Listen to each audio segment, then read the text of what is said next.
UP के प्रयागराज में चल रहे महाकुंभ को दिव्य, भव्य और डिजिटल बनाने के लिए योगी सरकार कोई कोर कसर नहीं छोड़ रही है। जब से कुंभ चल रहा है तब से अब तक तकरीबन 49 करोड़ श्रद्धालुओं ने संगम में आस्था की डुबकी लगाई है। बीते दिन छत्तीसगढ़ के मुख्यमंत्री विष्णुदेव साय भी कुंभ स्नान करने पहुंचे। इसी के साथ 70 लाख से भी ज्यादा लोग कल महाकुंभ में स्नान किए हैं। महाकुंभ के समापन में अभी 10 से 12 दिन बाकी हैं। सरकार ने श्रद्धालुओं के आने के जो भी आंकड़े बताए थे, कुंभ के समापन तक उससे ज्यादा हो जाने के आसार हैं। महाकुंभ में श्रद्धालुओं के लिए जो योगी सरकार ने व्यवस्थाएं की थी, उससे कोई अनजान नहीं है। बावजूद उसके विपक्षी दल अपना काम धंधा छोड़कर योगी सरकार को बदनाम करने की कोशिश में दिन रात लगे हैं। अखिलेश यादव का कोई ऐसा दिन खाली नहीं जाता होगा जब वो योगी सरकार की बुराई किए बिना उनको खाना हजम हो जाए। इसी के साथ उनकी पत्नी और सांसद डिंपल यादव भी लगातार सरकार पर निशाना साध रही हैं। कुंभ की व्यवस्था योगी सरकार और प्रशासन पर सवाल कर रही हैं और जो कुछ बचा खुचा था उसको सपा सांसद जया बच्चन ने पूरा कर दिया, ये कहकर कि जो लोग मरे हैं उनकी लाशें संगम में फेंकी गई हैं। जल शक्ति के ऊपर सवाल उठाए गए। पहले मैं भी कंटामिनेटेड वाटर के लिए काफी कुछ बोल चुकी हूँ। सबसे ज्यादा कंटामिनेटेड वाटर इस वक्त कहाँ है? कुंभ में है। उसके लिए कोई सफाई नहीं दे रहे। बॉडीज जो पानी में डाल दी गई हैं, उससे पानी कंटामिनेट हुआ है। यही पानी जो है लोगों तक पहुंच रहा है वहां। इसके ऊपर कोई सफाई नहीं दे रहे हैं और पूरा आई वॉश किया जा रहा है और सवाल उठा रहे हैं। खुद ही सवाल उठाते हैं, खुद ही जवाब दे रहे हैं। जो असली मुद्दे हैं इस देश के, जो कमजोर तबके के लोग हैं, जिनको कोई वीआईपी ट्रीटमेंट नहीं मिलता है। वीआईपी चले जाते हैं कुंभ में, नहाते हैं, उनको स्पेशल ट्रीटमेंट मिलता है, उनकी तस्वीरें होती हैं, नेक्स्ट दिन आप लोग सब छापते हैं, दिखाते हैं। मगर जिन लोगों, जो गरीब लोग, जो आम आदमी हैं, उनके लिए कोई सपोर्ट नहीं है, कोई अरेंजमेंट नहीं है। और झूठ बोल रहे हैं। 8 कितने करोड़ बोल रहे हैं? इतने करोड़ लोग वहां आएंगे कैसे? आएंगे कैसे? झूठ बोल रहे हैं। आप लोगों से रिक्वेस्ट यही है कि at least you all are the last hope for the aam aadmi in this country. Please do something, talk about it. ये सब बेकार की बातें, जल शक्ति और ये सब जो बात कर रहे हैं, कंटामिनेटेड वाटर, सबसे ज्यादा contaminated water. What is your demand on Kumbh? Mauni Amavasya को ये हादसे में जो लोग घायल हुए थे, जिनकी जान गई थी, उनकी सूची प्रशासन ने जारी कर दी थी। लेकिन बावजूद उसके सवाल उठ रहे हैं कि प्रशासन ने आंकड़े नहीं बताए हैं, जिसका जवाब देने के लिए महाकुंभ डीआईजी वैष्णो कुमार खुद सामने आए और एम्बुलेंस के माध्यम से लगभग 90 घायलों को अस्पताल तक पहुंचाया, परंतु इसमें से दुर्भाग्यपूर्ण तरीके से 30 श्रद्धालुओं की दुखद मृत्यु हो गई है। 30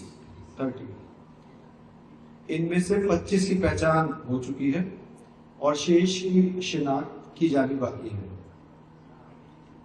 कुछ लोग बाहर के प्रदेशों के भी इनमें से हैं, जैसे कर्नाटक के 4 लोग हैं, असम से 1 है, गुजरात से 1 है।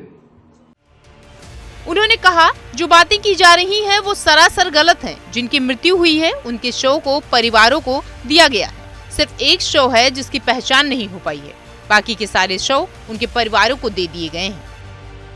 डीआईजी वैष्णो कुमार ने इस जवाब के जरिए उन सभी लोगों की बोलती बंद कर दी जो लगातार ये सवाल उठा रहे थे और महाकुंभ को बदनाम करने की कोशिश कर रहे थे। इसी के साथ यूपी डीजीपी प्रशांत कुमार भी सामने आए। उन्होंने कहा कि मौनी अमावस्या के दिन हम लोगों से एक चूक हो गई थी, लेकिन हम लोगों ने उससे सीख लिया और उसको और बेहतर करने की कोशिश की।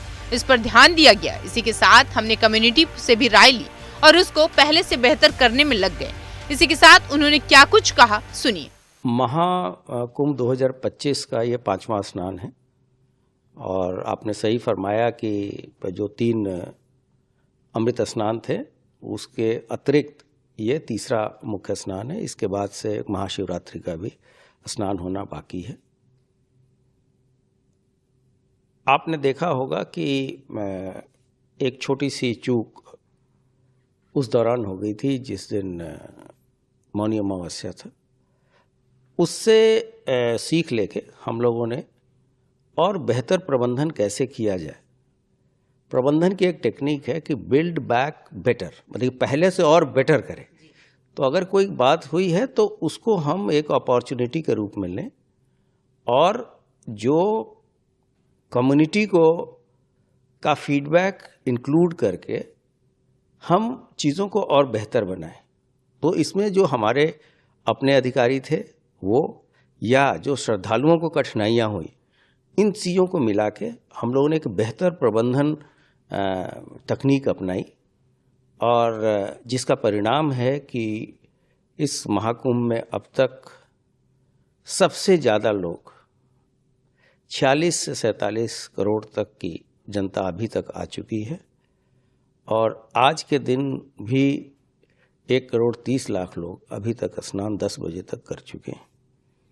प्रयाग के अलावा हमारा विशेष ध्यान चित्रकूट, मिर्ज़ापुर विंध्याचल मंदिर, वाराणसी का काशी विश्वनाथ कॉरिडोर, अयोध्या के राम टेम्पल, सभी पे बराबर तरीके से है, क्योंकि अधिक से अधिक श्रद्धालु यहाँ स्नान करने के बाद, प्रयागराज में स्नान करने के उपरांत ये लोग इन गंतव्य स्थलों पर जाते हैं और वहाँ रास्ते में इनके साथ कोई असुविधा न हो, कोई घटना दुर्घटना न हो, इसके व्यापक प्रबंध किए गए हैं।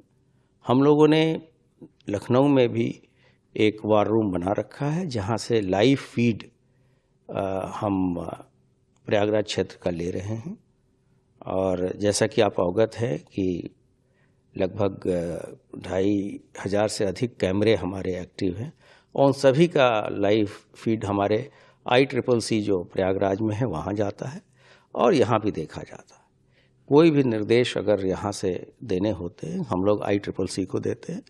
वहाँ एक काफ़ी सीनियर IPS ऑफिसर को प्रभारी बनाया गया है। इसके अलावे जो इंसिडेंट कमांडर होते हैं वो वहाँ पे स्वयं मौजूद रहते हैं, सीनियर ऑफिसर, और जो निर्देश यहाँ से मुख्यालय से दिए जाते हैं उसका इम्प्लीमेंटेशन, क्रियान्वयन वो लोग फील्ड पे कराते हैं।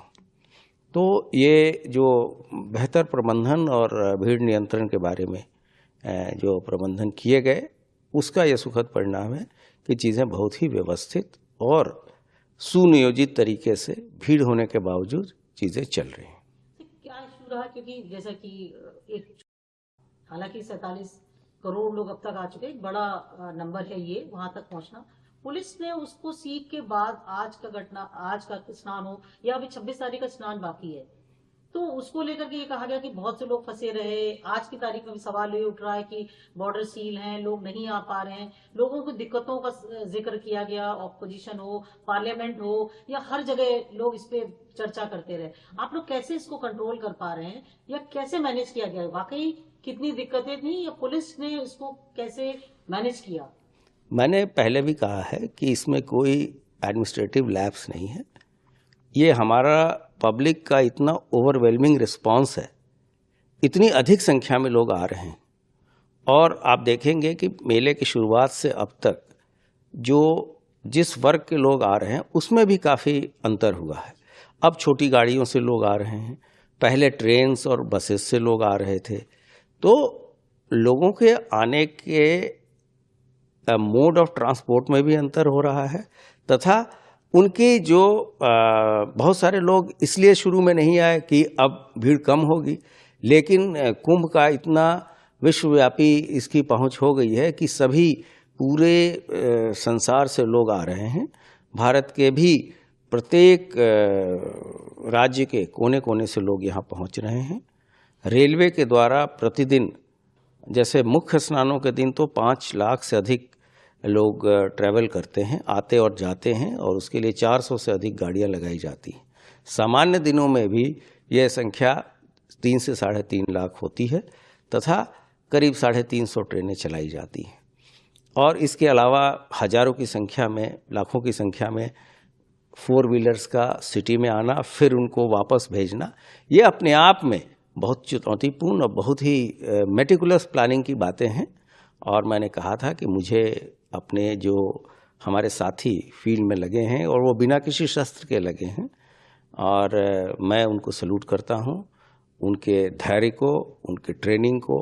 तो कुंभ में श्रद्धालुओं की भीड़ सभी रिकॉर्ड तोड़ रही है। शासन प्रशासन भी पूरी तरह से एक एक पल की नजर रख रहा है। आगे इस पर जो भी अपडेट होगा वो हम आप तक लाएंगे। तब तक के लिए आप बने रहिए जनतंत्र टीवी के साथ।